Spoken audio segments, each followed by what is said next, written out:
అలసిన వానికి ఓరడించు మాటలు.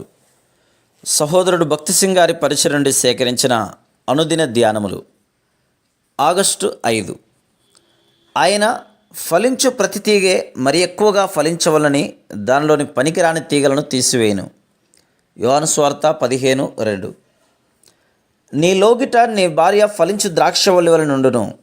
నీ భోజనపు బల్ల చుట్టూ నీ పిల్లలు ఒలీవ మొక్కల వలె 128 కీర్తన 3వ.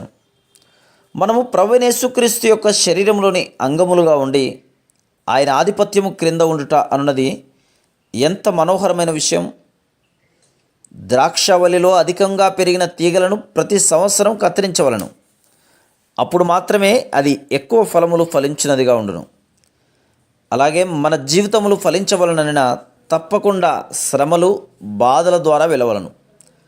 ద్రాక్షవల్లిలోని ఫలించని తీగలను తీసివేయటం ద్వారానే అది మన ఆధీనంలోనికి వచ్చును. అడ్డదిడ్డంగా దాని కొమ్మలను ఎదగనీయకూడదు. ఈ పాఠములన్నీ మనము దేవుని ఇంటిలోనే నేర్చుకునవలను.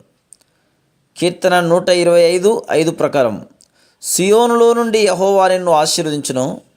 నీ జీవితకాలమంతయు యెరూషలేమునకు క్షేమం కలుగుట చూచుదవు. సియోను పరలోక సంఘమును గురించి మరియు యెరూషలేము ఈ లోకములోని సంఘమును గురించి మాట్లాడుతుంది. ద్రాక్షవల్లికి మంచి నాణ్యమైన ఎరువు కావాలని. ఆ రీతిగానే ఎప్పుడైతే మనము సహవిశ్వాసులముగా ప్రార్థన కొరకు, బైబిల్ ధ్యానం కొరకు కూడి వచ్చదమో అప్పుడు అంతరంగ పురుషుని యందు బలపరచబడగలం.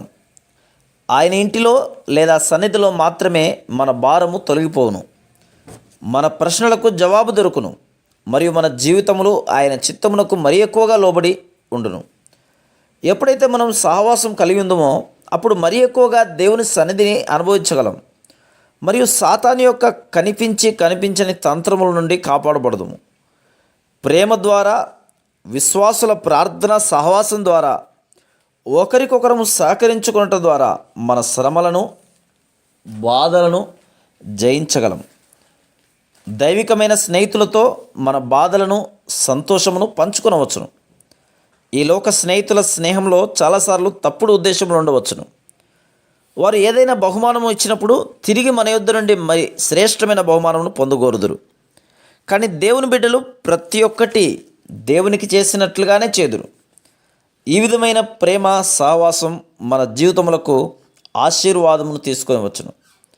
మనం పూర్తిగా సంఘం యొక్క ఆధీనంలోనికి వచ్చినప్పుడు శత్రువు ఎంతో ఉగ్రుడై మనల్ని వ్యతిరేకించును లేదా ఎదిరించును.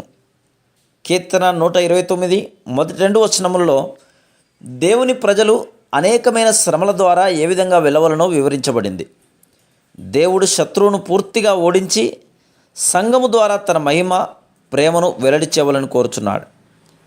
మత్తయి సువార్త 18, 16, 18, 19 వచనములలో సంఘము ఎదుట పాతాళలోక ద్వారములు నిలవనేరవని ప్రభు తానే సెలవిచ్చుచున్నాడు. కనుక సంఘముగాను ఆయన శరీరంగాను మనం కలిసి ఉన్నప్పుడు శత్రువు యొక్క దాడుల నుండి కాపాడబడగలం. Praise the lord.